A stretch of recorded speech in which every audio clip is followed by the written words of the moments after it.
I think that kind of really nicely steps into another question that was brought up, which talks about that building that communication. So what information should go into one of those transition documents? What types of information would be most helpful for families to be combining to be able to make that transition as smooth as possible? At the Cleveland Clinic, our medical record is all connected. So if a child is in pediatrics and they're coming over to adult, it's all the same medical record. One way of transitioning that I have found to be very successful is if they move the primary care first, like from peds to me, and then we keep their subspecialists with their peds subspecialists, and I'm messaging the peds subspecialist and getting everything on the same page, so now I'm up to speed with everything that's going on. And then when they feel comfortable, and if the pediatric specialist wants to make a transition, then we'll transition, peds gastroenterology to adult gastroenterology, and I already know everything that's going on. But I can message their peds gastroenterologist at any time. So it really is such a nice way to do it. And we're lucky, I think, in Cleveland that all these are so connected, because you do hear about other parts of the country where it's completely disconnected and the parents are the ones picking up everything and moving it over. So I think in Cleveland we're so fortunate.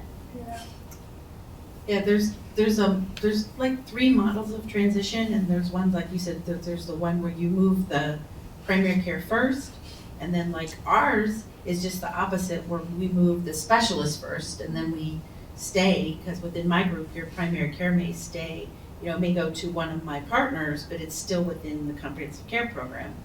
And then there's another one that I know some of the children's hospitals have, where they actually have a transition clinic. So somewhere between ages 16 and 18, you go and you're seen for a unique visit. And that has an interesting twist to it that some family members might be interested, because you're seeing somebody new whose sole purpose that day is just to look at your medical record and to pick out some stuff, and then they work with them, I think like 3 or 4 visits. So they sort of try to guess the work, and they try to create that document so that it's not, it's an extra visit, I think, for the child and family, but it's not, as you said, you sort of talked about, you're not trying to do your annual visit and talk about transition. You're not trying to do your specialty, or acute issue, but they're really having somebody unique saying, hey, I don't understand this. Let me go back. So it's just a different model, but it's an option too for some of us, like for us to say, well, then I can have a social worker do that. So do we have an individual who does that same sort of thing, or do we even have a resident, or do we have a learner who has more time? So I think that's one of the opportunities too, is like, as we meet with you, to think is like, how can anybody improve the transition for you, but how can we identify individuals who could help our own setting do it? Anything else? I guess the only thing I'd add is, especially with our systems here, and I think more and more it'll be easy to transmit EMR data. So just the kind of raw data, the list of medical problems, the meds, will become easier and easier. I think what's really helpful to have developed ahead of time is a more clear plan of care, and ideally one that's been developed between the patient and family and provider. And I think places where I've seen the transition be very problematic is when the first visit to the adult provider, there's a big change in terms of, well, over here, this is my strategy for dealing with this condition. And that may well be reasonable. I've seen times where that's it's actually a very good idea medically, but that's still really hard, I think, at times for a patient or family to absorb. And so having more continuity in the plan and trajectory, I think, can be really helpful going into that. So for those of you out here who might show up in my office, here's what I would have to say. You're already going to bring the most important thing. So my staff will not let anybody get out without finding out who's supplying your respiratory supplies, your GI supplies, your home care, right? We need to know who you're going to ask us to help get that together. That's the thing we're the most terrified about. You think it'd be something else, but who's supplying all your stuff and what's their number, and who's your care manager, and what community agencies are you hooked up with. It usually comes over from Children's. They do a very nice job of keeping track of that, but boy, is that key. Yeah, meds and problems for sure, but the really practical stuff, the stuff you deal with day in and day out. I think another question that's kind of related to this line of talk is that a couple of families asked about how do they make the new medical home or the new facility aware of unique needs of our kids. So things that might not, as you mentioned, be captured in the medical record, but things that might make a visit go more smoothly or might make a patient feel more comfortable in a waiting room. And I don't know if anybody's had success with how to get that information, if that's best coming from the pediatric provider or from the parent or just getting to know over time. We've done a lot of things over my experience, and I think my personal opinion is that's probably best from families, because you know that. And that's one of the biggest differences, I think, between pediatric hospitals or pediatric admissions and, quote, adult admissions, is that we have these individuals that live in children's hospitals called child life specialists. Yeah. And they don't have those in the adult hospital.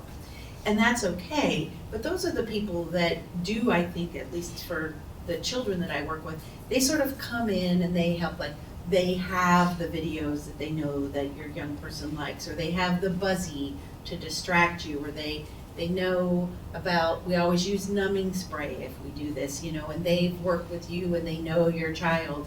But you know that as the caregiver, or even as an individual for like my own healthcare to say, well, I would like numbing spray before you give me my shot, you know? I think that's okay.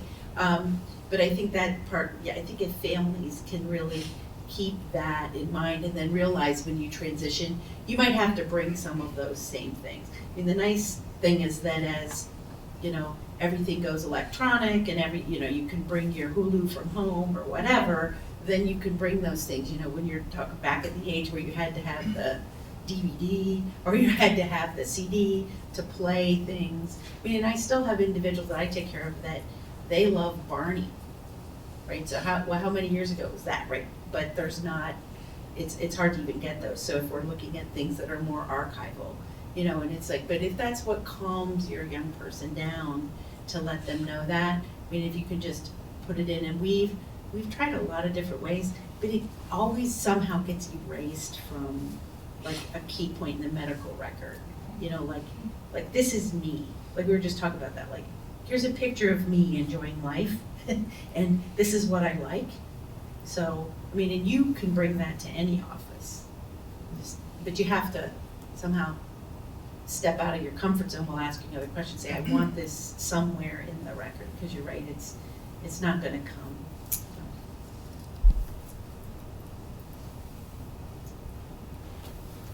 Anything else on that one?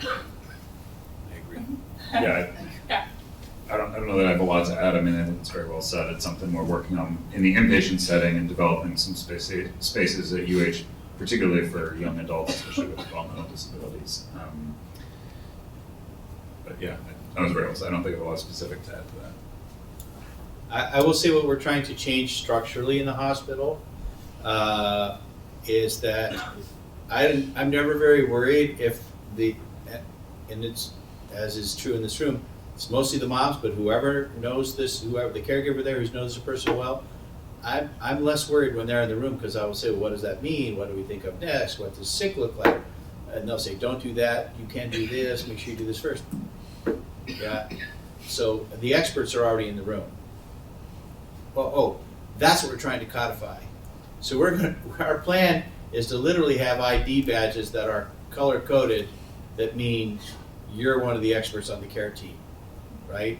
You don't have to explain that. The person with I think it's going to be orange. We only have a few. It's going to be one of those colors. I'm going for orange because you can see it from across the room. If you got an orange badge on, the nurses are going to listen to you and about those types of things. I would say if it's a first appointment as an outpatient, feel free, like when you schedule that appointment, anything you need. Like if you want it to be the first appointment, so you're not waiting, tell them, I need the first appointment. Anything you could think of that you need, if you tell them, they are more than happy to help you to make it the best appointment. If you want your first appointment just to be, hi, how are you? Just tell them that. We're happy to do that. Like, whatever it is you want to do for your first appointment, that's what we will do.